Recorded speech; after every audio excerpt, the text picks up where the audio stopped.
কোরআনের কিছু কিছু সূরা বিশেষ রয়েছে, ওই সূরাগুলো আল্লাহ তাআলার সামনে বান্দার জন্য শাফাআত করবে।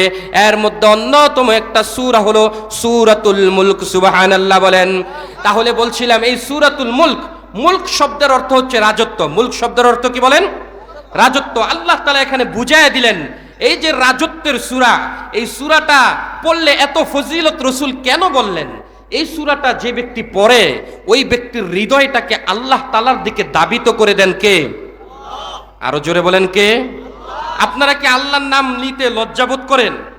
তাহলে যদি লজ্জাবোধ না করেন তাহলে সকল দেয়ালগুলো ফাটিয়ে, গলাকে ফাটিয়ে চিৎকার দিয়ে বলেন এই সূরার মধ্যে সকল ফজিলত রেখেছেন কে? আরো জোরে বলেন কে? আল্লাহ তাআলা সূরার প্রথমেই আল্লাহ তার ক্ষমতার কথা দিয়ে শুরু করেছেন। সূরাতুল মুলক, যাকে বাংলাতে বলা হয় রাজত্ব, যাকে বাংলাতে বলা হয় কি? বলেন রাজত্বের মালিক কে? আরো জোরে বলেন কে? ইনিল হুকমু ইল্লা লিল্লাহ। রাজত্ব যদি আল্লাহর হয় তাহলে ক্ষমতা চলবে কার? আরো জোরে বলেন কার? কোন তন্ত্র মন্ত্র অথবা মানুষের তৈরি ক্ষমতা দিয়ে এই রাষ্ট্র এবং রাজত্ব পরিচালিত হতে পারে? যারা এই তন্ত্র মন্ত্র দিয়ে এই রাজত্বকে পরিচালনা করেছে তারা দেশের মধ্যে বিশৃঙ্খলা ব্যতীত কোন সুশৃঙ্খলের প্রমাণ দেখাতে পারে না। ঠিক কিনা বলেন?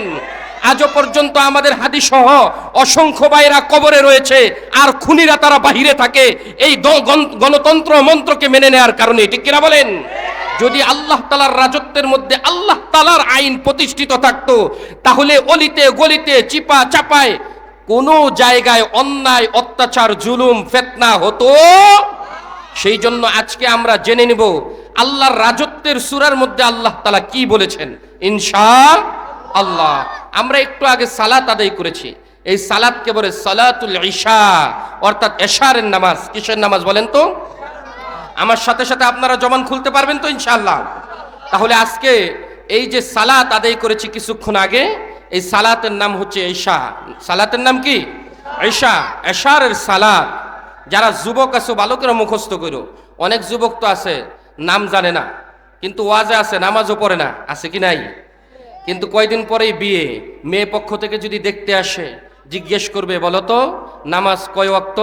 যদি বলেন যে এই 5 ওয়াক্ত, নামটা জিজ্ঞাসা করলে অন্তত 1 ওয়াক্তের নামও যদি না বলতে পারেন আপনার কিন্তু বিয়ে ভেঙে যাবে। কি বলেন? এখন যুবকদেরকে আর জিজ্ঞেস করে না যে নামাজ পড়ো কি পড়ো না, যুবকদেরকে জিজ্ঞেস করে ইনকাম সোর্স কত। ঠিক কিনা বলেন? কলম ধরলে সেই কলম দিয়ে লিখতে গেলে কলমের মাথা ভেঙে যায়। যদি টাকা থাকে, ফ্যাক্টরি থাকে, তার কাছে মেয়েটাকে তুলে দেয়, সেই